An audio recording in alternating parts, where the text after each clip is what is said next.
you make of the overall flow of this game? You jump ahead early and then kind of cruise through the rest of it. Yeah, I thought we were offensively we were great early, and when we didn't score, we got great looks, and of course Darren was terrific early, but I thought everybody played well early, and then we didn't finish the half great, and then second half we just kind of pieced it together. But I thought overall it was we were good enough early to kind of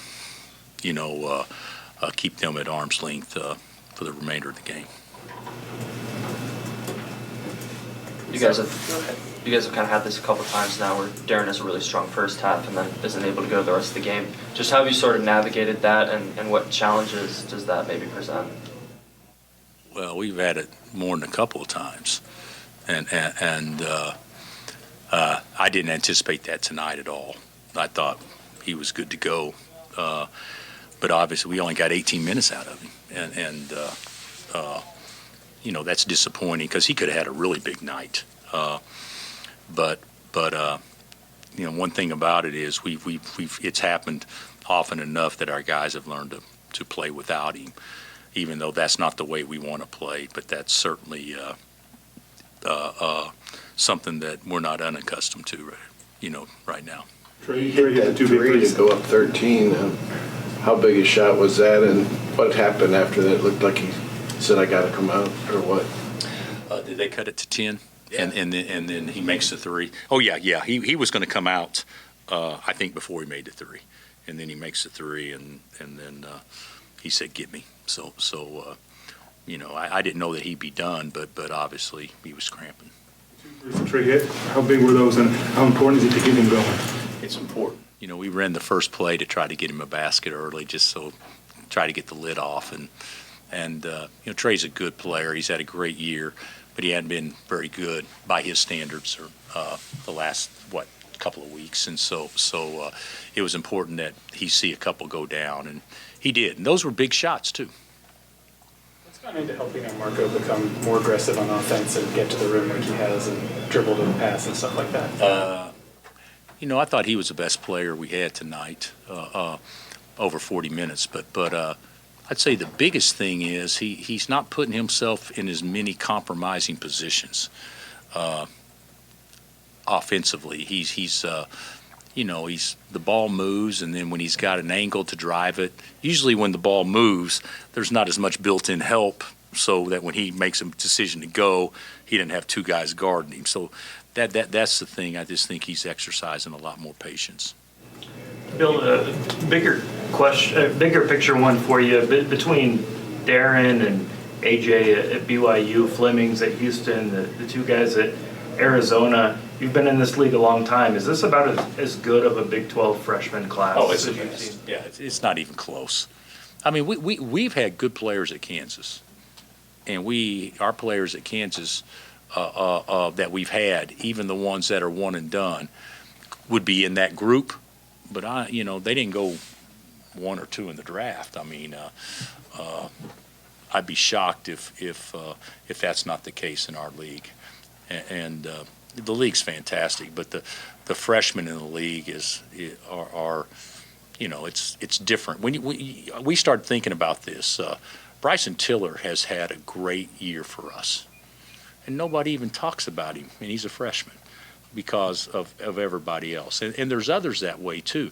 Tunde Yesufu is really, really good. And most years he'd be considered one of the best 1 or 2, 3 freshmen in our league, and people don't talk about him as much because of the other dudes. The years that Burries and Koa, and then of course AJ and Kingston and Darren and his potential. That's you can make a case those would be the best 5 players going into any league. You obviously have the 2 in the ACC with Caleb and with Cam, but this is as good a recruiting job as our league's ever done. What was the message to the team?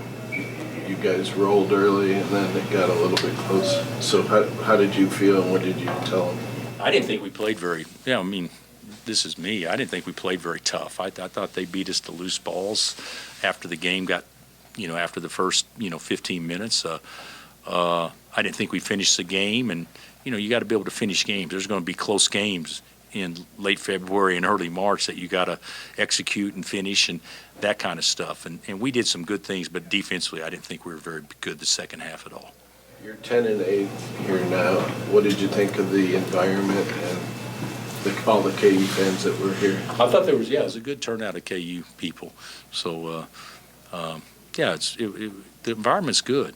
I actually think it's a great idea when they dropped the curtain. I think we used to do that when I was at ORU. Of course, when I was at ORU, we dropped them everywhere, to try to make it look like it was a crowded, semi-crowded house. But I think it looks good. I think it looks good. I think the crowd's good. I think Steve's terrific. I think that he's going to do a great job here. And they score at home, and tonight they didn't score like they normally do at home. What do you want out of the rest of the week? We need to practice, have 2 good practices, even though tomorrow will be short. And we need to play tougher against a very physical Cincinnati team. That would be a goal, and not even looking past Saturday. Coach, I'm going to go off the beaten path a little bit. You see a lot of familiar faces when you come here. I want to ask you about Barry Henson and how much were you there during his health scare, and what's it been like to see him recover from that? Well, I wasn't there with him because I was, I knew of it. We talked and all that stuff. First of all, he's as good a human being as there is, period. He called today and he said, let's go walk the cross-country trail. And I said, I don't have time, but I'm walking right now. I'm going to walk right past Gallagher. He said, I'll be out there in 7 minutes. And so we went for an hour and 15-minute walk ourselves this morning. So he's a dear friend, and certainly, he seems to be doing quite well, though. One thing that the open heart surgery did not impact was his ability to verbally communicate with people, because he still talks all the time. Yeah. You've talked about wanting to have a consistent consecutive period of time with your team so you get a sense of what you have. I guess how concerning is it that it's a month from the tournament and there's still an uncertainty with Darren and his cramping? It's a concern, but I thought we were past it, but obviously we're not. But it's certainly a concern, and you get into the NCAA tournament and you're playing a team just as good as you, and you need to have all your best players available, so to speak. So all it takes is for one day like that to derail not only a game but a season. So it's concerning, but I do think we're making progress with it.